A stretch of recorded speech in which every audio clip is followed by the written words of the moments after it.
समस्त को वेलकम आज एक न्यू वीडियो को। तो आज आम इंडियन हिस्ट्री केतेटा इंपोर्टेंट जीके एमसीक्यू थ्रू रे प्रैक्टिस करवा है। तो जेटा जोटा कि पीओ एग्जाम बहुत हेल्पफुल हे आउ अदर एग्जाम मानक वेरी हेल्पफुल। तो फर्स्ट क्वेश्चन को जीवा, who are the founder of Mauryan empire. Maurya empire जो अच्छी तार फाउंडर किए? ऑप्शन रही अशोका, चंद्रगुप्त मौर्य, बिंदुसार और बिंबिसार। कोटा हम आंसर? मौर्य एम्पायर रो फाउंडर किए ना चंद्रगुप्त मौर्य।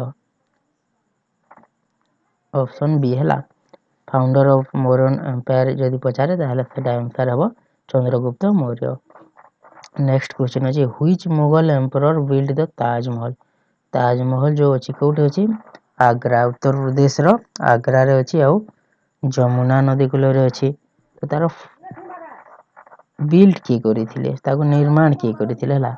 मुगल रूलर गुटे करिथिले, तो तांको ना कोन? ऑप्शन अछि अकबर, जहांगीर, शाहजहां, औरंगजेब।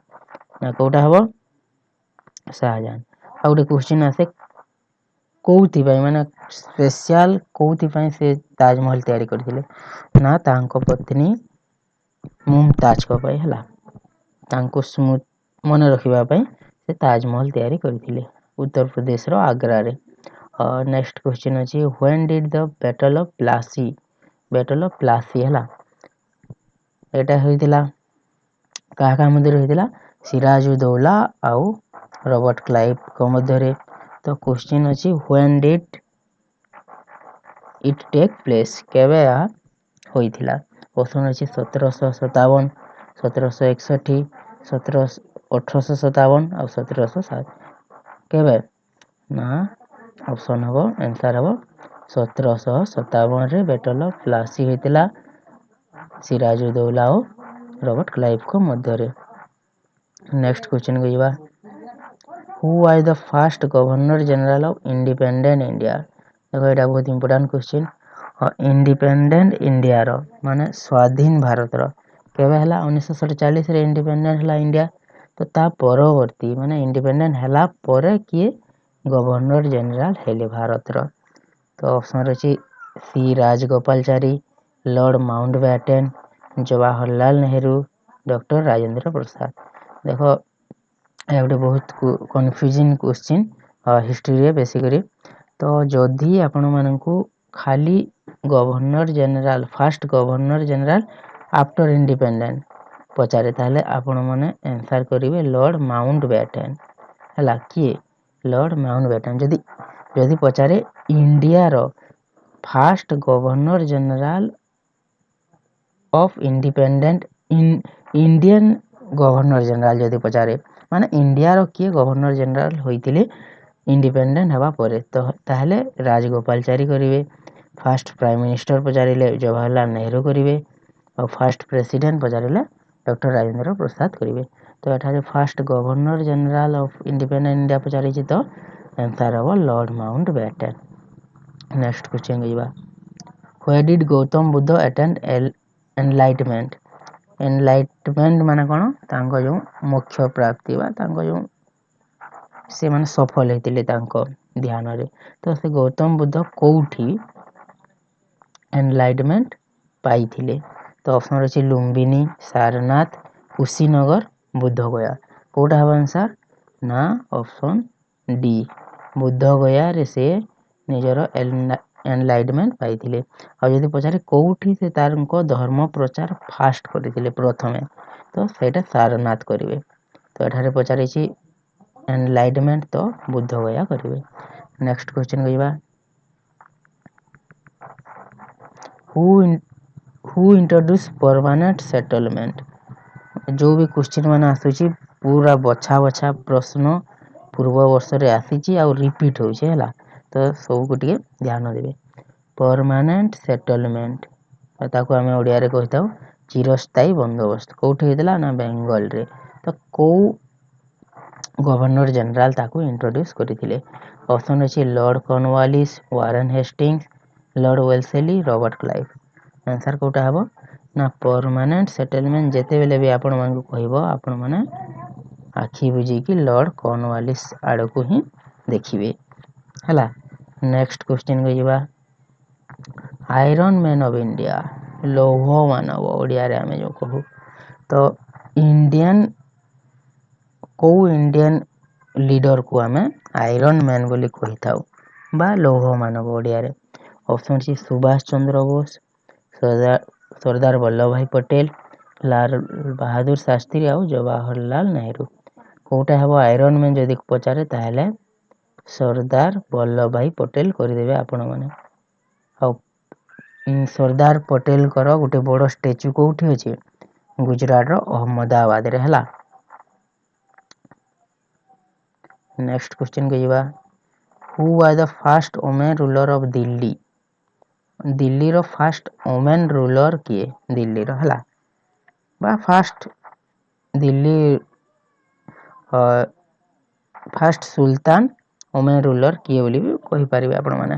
ତ ଏଠାରେ ଅଛି ସୁଲତାନ, ଯେହେତୁ ରେଜିଆ ସୁଲତାନ ହେଲା। ଆଉ ଗୋଟେ ମାନେ ଏମିତି ବି ପଚାରିପାରେ, ଆଉ ଗୋଟେ କ୍ୱେଶ୍ଚିନ୍ ମଧ୍ୟ ହୁଏ, ଇଣ୍ଡିଆର first and last woman ruler କିଏ? ତ ସେ ଜାଗାରେ ବି ରେଜିଆ ସୁଲତାନ କରିବେ ଆପଣମାନେ। ନେକ୍ସଟ କ୍ୱେଶ୍ଚିନ୍ ଅଛି, which act is known as black act? Black act ବୋଲି କୋଉ ଆକ୍ଟକୁ ଆମେ କହିଥାଉ? ଅପସନ୍ ଅଛି Rowlatt act, regulating act, Pitt's India act, charter act. କୋଉଟା ହେବ ଆନ୍ସର? ବ୍ଲାକ୍ ଆକ୍ଟ ଯଦି କହିବା ତାହେଲେ ଏଇଟା ହେବ ଆନ୍ସର ରାଉଲାତ ଆକ୍ଟ। ଆଉ ଏହା କେବେ ଆସିଥିଲା ନା 1919ରେ ହେଲା। 1919ରେ ରାଉଲାତ ଆକ୍ଟ ଆସିଥିଲା ଆଉ ତାକୁ ବ୍ଲାକ୍ ଆକ୍ଟ ବୋଲି କୁହାଯାଏ। ଆଉ ବ୍ଲାକ୍ ଆକ୍ଟ କାହିଁକି କୁହାଯାଏ? କାହିଁକି ନା ସେଥିରେ ବିନା କିଛି କଣ୍ଡିସନରେ ସମସ୍ତଙ୍କୁ ପେନାଲ୍ଟି ବା ଶାସ୍ତି ଦିଆଯାଉଥିଲା। ସଲ୍ଟ ମାର୍ଚ୍ଚ ଆମେ ଜାଣୁ, ଲବଣ ସତ୍ୟାଗ୍ରହ ଯୋଉ ଓଡ଼ିଆରେ କହିଥାଉ, ତ 1930ରେ ହୋଇଥିଲା। ତ କିଏ ଲିଡ୍ କରିଥିଲେ? ଏଇଟା ତ ସମସ୍ତେ ଜାଣିବା କଥା। ଅପସନ୍ ଅଛି ସର୍ଦ୍ଦାର ପଟେଲ, ଭଗତ ସିଂ, ମହାତ୍ମା ଗାନ୍ଧୀ, ସୁଭାଷ ଚନ୍ଦ୍ର ବୋଷ। ତ ଲବଣ ସତ୍ୟାଗ୍ରହ କଥା ଯଦି କହିବା ସେଇଟା ମହାତ୍ମା ଗାନ୍ଧୀ ପୁରା ହିରୋ ଭଳିଆ ସମସ୍ତଙ୍କୁ ଲିଡ୍ କରିକି ତାଙ୍କ ପଛେ ପଛେ ତାଙ୍କ ଅନୁଗାମୀ ମାନଙ୍କୁ ନେଇ ଯାଇଥିଲେ ଗୁଜୁରାଟର ଦାଣ୍ଡିକୁ ହେଲା, ଲୁଣ ମାରିବା ପାଇଁ ହେଲା। ତାକୁ ଆମେ ସଲ୍ଟ କ'ଣ କହିଥାଉ? ଲବଣ ସତ୍ୟାଗ୍ରହ। ତ ନେକ୍ସଟ କ୍ୱେଶ୍ଚିନ୍ ଅଛି, in which year did India become a republic? India ତ ଇଣ୍ଡିପେଣ୍ଡେଣ୍ଟ ହେଲା 1947ରେ, ହେଲେ କନଫ୍ୟୁଜ୍ ହେବେନି ଆପଣମାନେ, ରିପବ୍ଲିକ୍ ପଚାରିଛି। ରିପବ୍ଲିକ୍ ଡେ ଆମେ କେବେ? ଜାନୁଆରୀ 26ରେ କରୁ। ତ ରିପବ୍ଲିକ୍ କେବେ ହେଲା? 1950। ତ 1947 କରିଦେବେନି। ସେଇଟା ଯଦି ଇଣ୍ଡିପେଣ୍ଡେଣ୍ଟ ପଚାରେ ତାହେଲେ 1950 କରିବେ। ନେକ୍ସଟ ଅଛି, who was the last governor general of independent India? Last governor general, last ପଚାରିଛି, last governor general of independent India. Option ଅଛି Lord Mountbatten, C Rajagopalachari, doctor Rajendra Prasad, Jawaharlal. ତ ଲାଷ୍ଟ ଯେହେତୁ ପଚାରିଛି ତାର ଆନ୍ସର ହେବ ସି ରାଜଗୋପାଳଚାରୀ ହେଉଛନ୍ତି last governor general of independent India. Next question କୁ ଯିବା। Which ancient text is considered the earliest known Indian scripture? ମାନେ ଏମାନଙ୍କ ମଧ୍ୟରେ କୋଉ ଇଣ୍ଡିଆନ୍ ଏନ୍ସିଏଣ୍ଟ ଟେକ୍ସଟ ଆର୍ଲିଏଷ୍ଟ ମାନେ ବହୁତ ପୁରୁଣା କାଳରୁ ଲେଖା ହେଇଛି? ଅପସନ୍ ଅଛି ରାମାୟଣ, ମହାଭାରତ, ଋଗ୍ବେଦ, ଉପନିଷଦ। କୋଉଟା ହେବ? ରାମାୟଣ, ମହାଭାରତ, ଋଗ୍ବେଦ, ଉପନିଷଦ ନା ଋଗ୍ବେଦ? ଋଗ୍ବେଦ ଯୋଉ ସେଇଟା ସବୁଠାରୁ ପୁରୁଣା ବୋଲି ଆମ ଇଣ୍ଡିଆନ ହିଷ୍ଟ୍ରିରେ ଜଣାଶୁଣା ହେଲା। ଫାଉଣ୍ଡର ଅଫ୍ ଗୁପ୍ତ ଏମ୍ପାୟାର, ଦେଖ ଆମେ ଆଗରୁ ପଢିଛୁ ଫାଉଣ୍ଡର ଅଫ୍ ମୌର୍ଯ୍ୟ ଏମ୍ପାୟାର କିଏ ଥିଲେ? ଚନ୍ଦ୍ରଗୁପ୍ତ ମୌର୍ଯ୍ୟ। ତାପରେ ଆସିଲା ଫାଉଣ୍ଡର ଅଫ୍ ଗୁପ୍ତ ଏମ୍ପାୟାର। ଦେଖନ୍ତୁ ଗୁପ୍ତ ଏମ୍ପାୟାର ଯଦି କଥା ପଡ଼ିଲା ତାହେଲେ ଶ୍ରୀଗୁପ୍ତକୁ ଆମେ ସମସ୍ତେ ବୁଝିଥାଉ।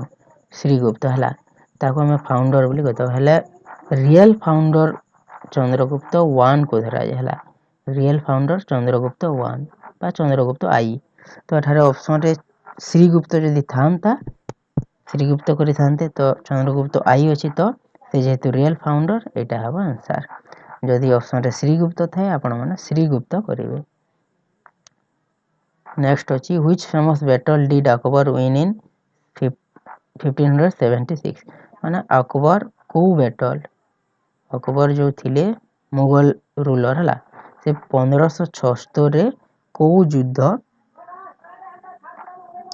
रे माने जीती थिले तो ऑप्शन अच्छी battle of Haldi Ghati battle of Panipat battle of Plassey battle of Berkshire तो चारटी ऑप्शन अच्छी बैटल ऑफ प्लासी तो हबनी आम आगु देखीचे बक्सार भी तो हबनी और है पानीपत आउ हल्दी घाटी तो जेहेतु माने पानीपत द्वितीय पानीपत युद्ध अकबर पार्टिसिपेट करथिले तो जेहेतु 1576 कहिछि तो हबनी द्वितीय पानीपत तो 1556 रे होइतिला तो बैटल ऑफ हल्दी घाटी हबो आंसर 1576 तो आ गुटे क्वेश्चन मध्ये आसी पारे बैटल ऑफ हल्दी घाटी कहा कहा मध्ये रे गुटे तो जानिला हमें अकबर मध्ये रे आउ तांको अगेंस्ट रे थिले राणा प्रताप सिंह किए राणा प्रताप महाराजा राणा प्रताप सिंह से जो तांको घोड़ार नाम कोन थिला जो चेतक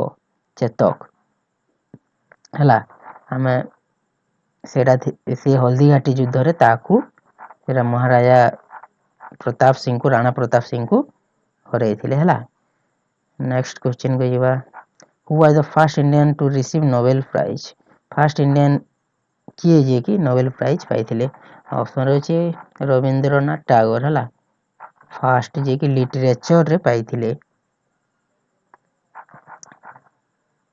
नेक्स्ट अछि which dynasty build the Khajuraho temple बोली गुटे अछि तो ताको को डायनेस्टी बिल्ड करथिले तो ऑप्शन रहछि चांडालज मौर्यज चोलज गुप्त कोटा हबो आंसर खजुराहो टेम्पल जदि पचारे ताहले आंसर हबो चांडालज हला नेक्स्ट क्वेश्चन के जिबा when was the quite Indian movement केबे लॉन्च हेतिला इंडिया रे क्वाइट इंडियन मूवमेंट केबे हबो आंसर ऑप्शन अछि 1930 1942 1947 1920 तो फर्स्ट कह मते असहयोग बा नॉन कोऑपरेशन मूवमेंट केबे हेतिला ना सेटा 1920 रे हेतिला नॉन कोऑपरेशन मूवमेंट 1920 रे हेतिला आ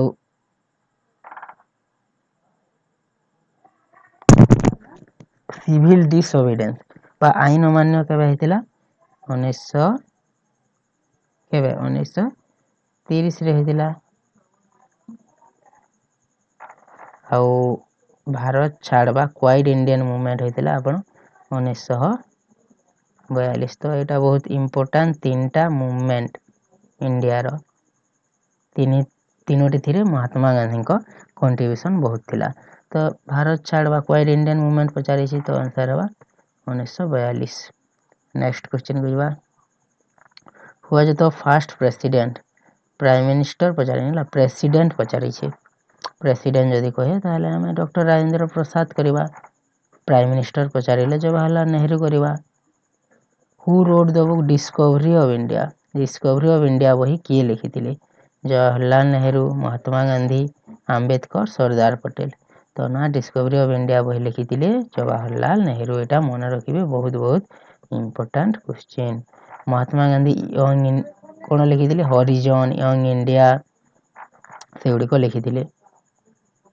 माय एक्सपेरिमेंट विथ ट्रूथ के लिखी महात्मा गांधी है तो नेक्स्ट क्वेश्चन अच्छी which movement was launched after Jallianwala Bagh केबे हितला 1919 एटा मन रखिबे 1919 रे हितला अप्रैल 13 रे हला 1919 अप्रैल 13 से जो जनरल डायर थिले हला तो तापरे को मूवमेंट स्टार्ट हला कहै छै quit India non cooperation civil disobedience Swadeshi तो आंसर हम नॉन कोऑपरेशन मूवमेंट स्टार्ट होता ठीक जालियानवाला बाग पर है अरे कौन हो नेक्स्ट क्वेश्चन अच्छी who compose national song Vande Mataram को किए लिखी ना बंकिम चंद्र चटर्जी लिखी है वंदे मातरम को बंकिम चंद्र चटर्जी लिखी नेक्स्ट क्वेश्चन को जवा which freedom fighter moved from fighter form the Indian national army किए फॉर्म करथिले ऑप्शन रही महात्मा गांधी, सुभाष चंद्र बोस, सरदार पटेल, लाला लाजपत राय। ना Indian national army Subhash Chandra Bose से सिंगापुर रे इंडियन नेशनल आर्मी फॉर्म करथिले। कुतुब मीनार किए बिल्ड करथिले पचारिछि। कुतुब मीनार ना रू भी आपण माने गेस करिवे, गेस करि परिबे हला। ऑप्शन अछि अकबर, कुतुबुद्दीन ऐबक, शाहजहां, इल्तुतमिश। तो किए बिल्ड करथिले जदि पचारे ताहले आपण माने कुतुबुद्दीन ऐबक करिदेबे। जदि किए शेष करथिले पचारे ताहले इल्तुतमिश हला। एठारे किए बिल्ड करिसंती पचारिछि तो कुतुबुद्दीन ऐबक हबो।